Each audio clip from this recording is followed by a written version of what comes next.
I always thought my family was small but solid. It was just the three of us after Dad died, my mom, my younger brother Jake, and me. We weren't rich, but we were close. Or at least I believed we were. I used to tell people my mom was my best friend. She used to say I was her rock, her little warrior. I paid attention in school, worked 2 jobs through college, skipped parties so I could send money home. Jake, on the other hand, was the carefree one. The one who crashed his car at 17 and got a tattoo at 18 because, whoa. Still, I never resented him. He was my little brother. He was immature, but I figured he'd grow out of it eventually. When Dad died in a car crash when I was 19, it was brutal. We were wrecked. My mom stopped working. Jake spiraled for a bit. I pulled us through. I deferred my semester, picked up night shifts, handled bills, taxes, insurance claims. We almost lost the house, but I fought for it. I even let my mom co-sign on my personal bank account because she was too overwhelmed to manage hers. I wasn't worried, we were family. And family looks out for each other, right? A few years later, things had finally calmed. I had moved to Portland to be with my boyfriend and was working remotely as a junior designer. I'd left my car back in our old garage because my boyfriend and I shared his. I still visited home on weekends, called almost daily. Everything seemed okay, normal, even. But then last fall I tried to buy a used car for myself. My credit got flagged. I was confused. I'd never missed a payment in my life. I checked my credit report, assuming it was a glitch. What I found made me physically sick. There was a personal loan in my name, $40,000. Delinquent, accruing interest. I hadn't signed anything. I didn't even know which bank issued it. But there it was, my name, my SSN, my signature. I drove straight to the house.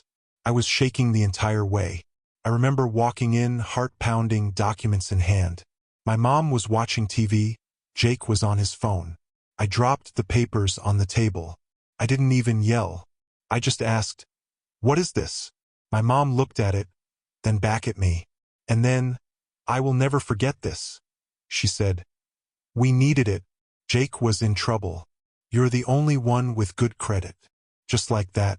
Like it made sense. Like it was some unavoidable family expense, and not identity theft from the people who raised me. I asked if she'd even planned to tell me. She said she hoped she could figure it out before it became a problem. Jake, meanwhile, sat there like a sulking teenager and muttered, "Don't be so dramatic. It's just money." I demanded to know what the money had even gone toward. They refused to tell me. All Mom said was that Jake was dealing with something, and we didn't want to burden you. Burden me? They stole from me, lied to me, used me, and then I found out about the car. My car, the one I'd left parked safely in the garage. It was gone. Jake had borrowed it without asking, crashed it into a ditch, and sold what was left to a junkyard to pay back a friend. They didn't even tell me. I found out when I noticed the insurance had lapsed and I couldn't locate the vehicle. That night I broke. I screamed. I cried. I begged them to see what they had done. My mom cried too, but not because she felt guilty, because I was being cruel. She kept saying she'd always done everything for us, that I would understand one day when I had kids. Jake called me ungrateful, said I had a good life and should be thankful I could help. I left that night, packed up whatever I could. My documents, laptop, clothes, a few sentimental things. I went to a friend's place in Portland and cried for 2 straight days. I froze my credit, opened new bank accounts, reported the fraud. It broke my heart, but I did it. Because no one, not even your own mother, gets to burn you that badly and walk away without consequence. I haven't been back since. They haven't apologized. They haven't reached out. And the worst part? I don't even think they did anything wrong. That's the part that hurts the most. You always hear that blood is thicker than water. But no one talks about how dangerous blood can be when it turns toxic. I would have done anything for them. I did do everything for them. And they treated me like a backup plan, like a bank account, like I was disposable. I miss who I thought they were, but I don't miss who they really are. And now I'm trying to rebuild. Alone, angry, but free. And that's something they can't steal from me ever again. It had been about 2.5 months since I walked out, since I packed my bags, cut contact, filed the fraud report, and tried to start rebuilding a life that wasn't shaped by manipulation. I hadn't heard from my mom. Not a text. Not a missed call. Nothing. Jake had blocked me the night I left, after he called me a toxic B***sh, in a flurry of texts when he found out I reported the loan. I'd started working 2 jobs, freelance design and managing a bakery's social media, just to stay ahead of the debt damage. Every time I thought about what they did, I felt sick. But I was managing. Barely. Until he showed up. Jake. At my apartment door. It was 9:40 p.m. on a Tuesday. I'd just come home from a shift. I opened the door expecting Uber Eats. Instead, I found my brother standing there like we were still 10 and 12 and he wanted to borrow my video games. "Hey," he said casually. "Can we talk?" I didn't know what to say. My stomach tightened like it always did when I saw him. That instinctive mix of protectiveness and betrayal. He looked clean. Not high, not drunk. Just tired. I told him he had 2 minutes and he asked to come in. Against my better judgment, I let him. The second he sat down, the charm turned on. That familiar, irritating fake sincerity. "Look, Em, I messed up. I get that. But Mom's not doing great. And we're in a bind." I laughed. Couldn't help it. He had the nerve to say we're in a bind, like it was a team problem. "What do you want, Jake?" I said. "Money? A car? My F***king blood type." "No," he said, like I was being dramatic. "Not money." "Well, not exactly." Then he pulled out a thick manila envelope and slid it across the table. Inside was a stack of legal documents. At first, I couldn't process it. Then I saw the letterhead. It was a request for co-signature on a new loan. This one, $60,000. For home restoration. And guess who had filled in the primary guarantor name? Me. My hands were trembling. "You came here to ask me to co-sign another loan?" Jake's tone changed instantly. "No more Mr. Nice Brother." His jaw clenched. His voice got low. "Mom's gonna lose the house. You owe her that much." I stood up. Told him to get the hell out. That's when he said something that chilled me to my bones. "You either help us or I go public with what you did in high school. Remember Kyle? Remember that night at the party?" I froze. It wasn't true. Not the way he was implying. He twisted something that had happened 10 years ago. Something painful and personal that had nothing to do with this into a weapon. Something he knew I never wanted aired out. He smirked when he saw me flinch. "You walk away." I walked to the internet. I don't even remember what I said. All I know is I grabbed the envelope, tore it in half and threw it at his chest. Told him if he ever contacted me again, I'd file a restraining order. As he left, he said one last thing. "You think Mom won't turn on you? You have no F***king idea what she's capable of." And now I'm scared, because I think he might be right.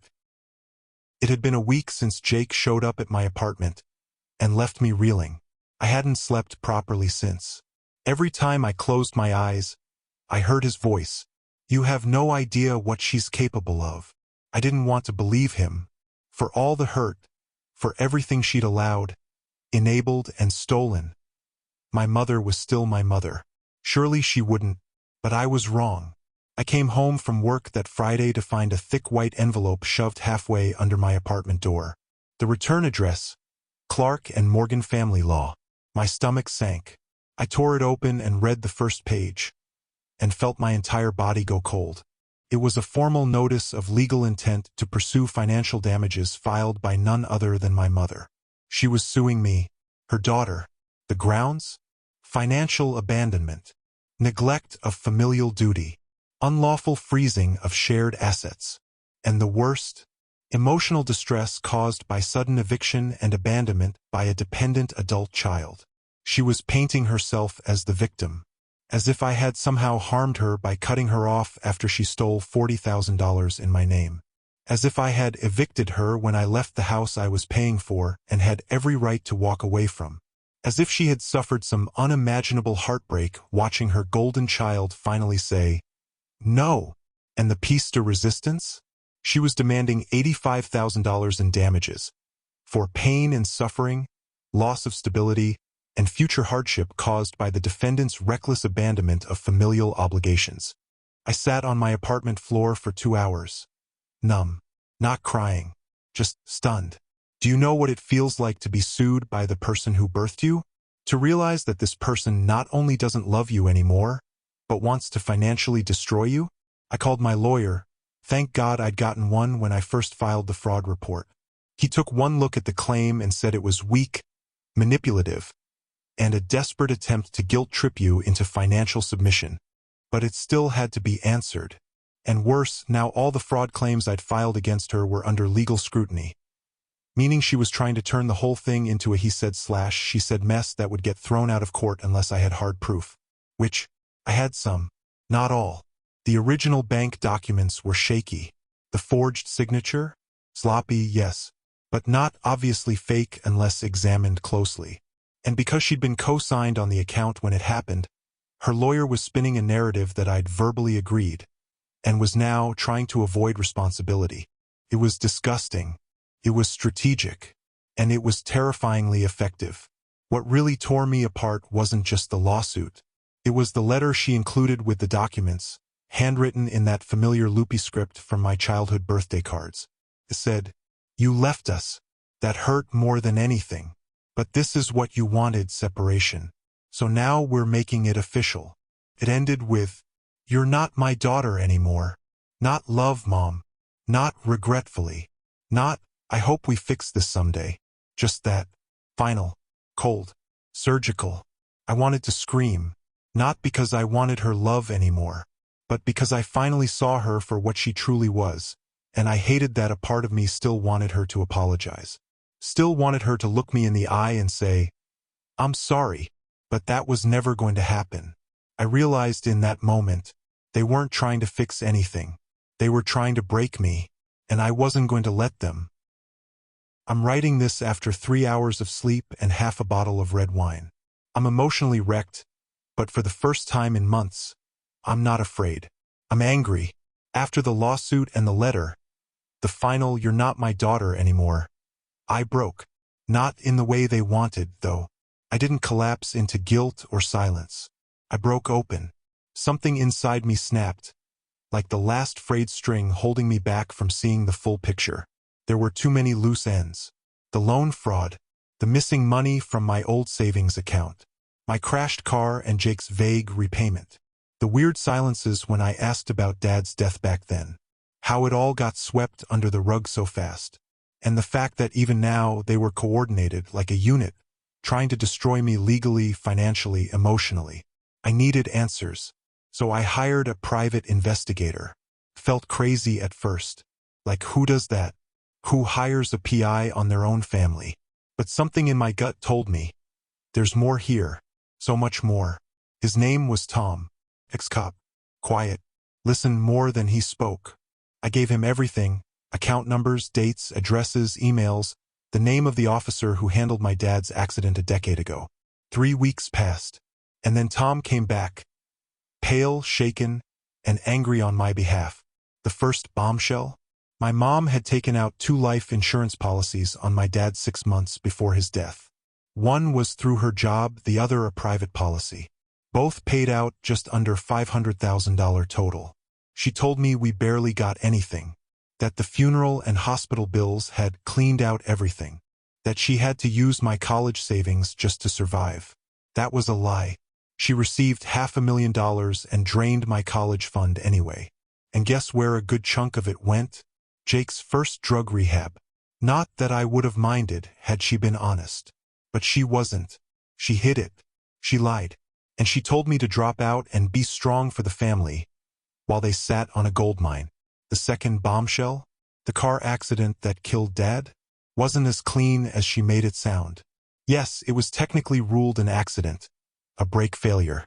But the mechanic who worked on the car 2 weeks before the crash noted in his logs that the car was in perfect condition. The brake lines were new. That note never made it into the police file. Tom tracked the guy down. He's retired now, living in Arizona. Still had a copy of the invoice. Still remembered the car because something felt off. when it came back for repair so soon after. And the final, sickening piece? Right before the accident, Jake was pulled over for driving that exact car. He'd taken it without permission. The record was sealed because he was a minor. So let me get this straight. Jake was using the car before the crash. The brakes mysteriously failed after they'd been replaced. My mom gets 2 insurance payouts and never tells me the truth. She uses the tragedy to emotionally bind me to her, while she and Jake live in the shadows of their secrets. I don't know what happened that day, but I now know this. My mother has lied to me since I was 19. She manipulated a tragedy, stole my future, and made me a financial hostage in a house of grief. And Jake? He's not just a screw-up. He's a co-conspirator. I confronted Tom with one final question. Do you think they killed him? He paused, then said, I think at the very least they let him die. The day of the hearing felt like a funeral. Same heavy silence. Same forced close. Same knots in my stomach. Except this time the casket was full of lies, and I was the one burying them. I countersued. My lawyer and I built a case around fraud, emotional abuse, and long-term financial exploitation. We presented records of forged loan applications, screenshots of manipulated texts, and the crown jewel, the life insurance payout documents that proved my mother's financial manipulation after my father's death. I didn't want revenge. I wanted truth. But as I stood in that courtroom watching my mother, composed in pearls and fake grief, and Jake beside her, dead-eyed like he hadn't already tried to blackmail me, I realized they didn't care about truth, only about control. The first 2 days were procedural, legal back and forths, subpoenaed bank records, character statements. My lawyer stayed calm. I stayed silent. But then came the 3rd day. That's when Jake took the stand. My lawyer didn't even have to press hard. Just a few pointed questions about timelines, forged documents, his drug charges, the money trail. He cracked fast, started sweating, shifting, then trembling. Then he broke. Right there on the stand, Jake started crying. Real, ugly, snot-filled sobbing. He begged the judge not to send him to jail. Said he was sorry. Said he didn't know what else to do. Said, she told me to do it. Mom told me what to say, what to sign. She said it was the only way to keep the house. The courtroom went silent. Even my mother flinched. The judge paused everything. Jake was escorted out to compose himself. And in that moment, I locked eyes with my mother across the room, and I saw the mask slip. Not fear, contempt, like I had broken a sacred, secret code by not staying silent. Like I had betrayed her. When she took the stand later that day, she didn't cry. She smiled, calm, manipulative, like she was giving a dinner party statement. She claimed I was always unstable, that I was jealous of Jake, that I twisted everything to play the victim, that grief made people do things they regret, but family should forgive. And the kicker? That I was taking her to court to punish her for not loving me the way I wanted. The courtroom murmured. But my lawyer? Stone cold. He pulled up the life insurance docs, showed the loan paperwork, then played a recorded phone call, one I had legally obtained, of her telling Jake, let her find out. She won't do anything. She never does. The judge recessed for the day, but not before calling her behavior deeply concerning and suggestive of long-term coercion and potential criminal fraud. Outside, reporters swarmed. This case, quiet and buried for years, was now very, very public. I drove home shaking, exhausted, but for the first time, relieved, because I was no longer fighting in the dark. And someone finally believed me. The courtroom was packed. The morning the verdict was announced, I could barely feel my legs. My hands were ice cold. I stared down at them as the judge read the decision, her voice crisp and deliberate. Based on the evidence provided, the court finds in favor of the defendant on all counts. I won. Not just the countersuit, the fraud, the emotional abuse, the financial exploitation. The court ordered my mother to repay damages, relinquish any claim to my name or credit accounts, and placed her under investigation for insurance fraud and perjury. Jake, because of his full confession and cooperation, was offered a plea deal, rehab, mandatory restitution, and community service. His lawyer tried to spin it as a wake-up call. Maybe it was. Maybe not. I didn't care anymore. As my mother was escorted out, red-faced and furious, she looked back at me one last time. No apology. No regret. Just rage. Like she'd lost control of her favorite puppet and didn't know what to do with herself. And just like that, it was over. But not really, because a week later, I received a letter. No return address. Just my name, handwritten in a shaky, familiar scrawl. I opened it with trembling fingers. Inside was a 5-page letter from my aunt, my father's sister, a woman I hadn't heard from in nearly 12 years. She'd gone quiet after the funeral. I thought she wanted nothing to do with us. Turns out she was cut off. By my mother. She told me never to contact you, the letter began. Said you were unstable and grieving too hard. I didn't believe her, but she made it impossible to reach you. She told me about my dad, things I never knew. How he was planning to file for divorce. How he'd found out about Mom funneling money from his business account into a secret fund labeled for Jake. How he'd been collecting documentation quietly, carefully. He died before he could do anything with it.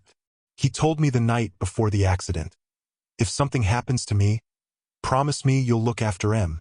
The letter included a small key and an address. A safety deposit box in a credit union in a neighboring state. My dad's. I went. Inside were photographs, old notebooks, receipts, letters. One addressed to me written 2 weeks before his death. Emma, if you ever read this, I'm sorry I wasn't brave enough sooner. I know what your mother is. I know what Jake has become. But you were always the best part of me. And I hope that one day, you'll know just how strong you really are. I sobbed in that bank. Full body, gut-wrenching sobs. Because for the first time, I knew the truth wasn't just mine. It was real. Documented. Preserved. My father saw me. Believed me. Loved me. And they couldn't erase that. So here I am now. It's been 3 months since the verdict. I've moved. I've started therapy. I sleep a little better. Laugh a little louder. Jake's in rehab. He sent me a letter. I haven't opened it. I don't know if I ever will. My mother? She's fighting to stay out of jail. She still denies everything. But none of that controls me anymore. Because I'm not the girl who stayed silent. I'm not the daughter who bent and broke for other people's survival. I'm not the shadow of their shame or secrets. I am. I am my father's daughter. And I survived them all. It's been over a year since the last court date.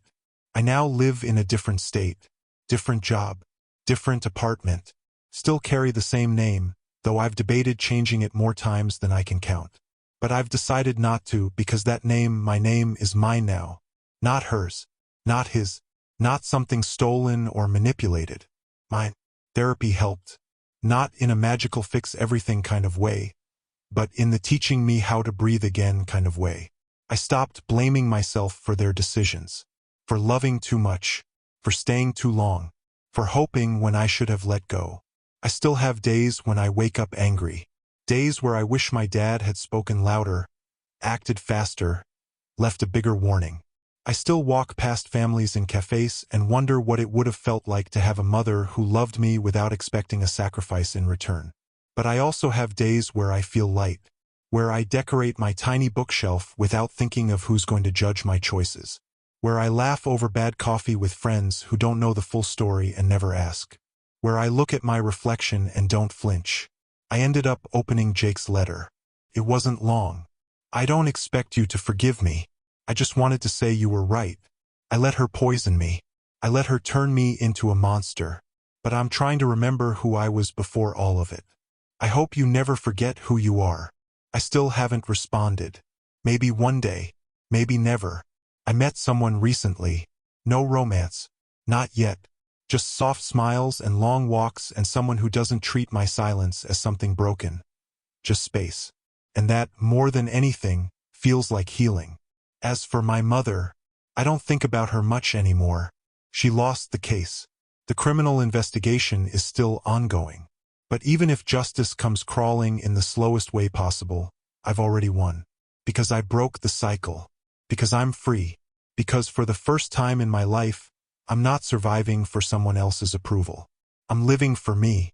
And that's the most rebellious, powerful thing I've ever done. Thank you for stepping into another tale with me. Every story unlocks a different world, and I'm glad you were here for the journey.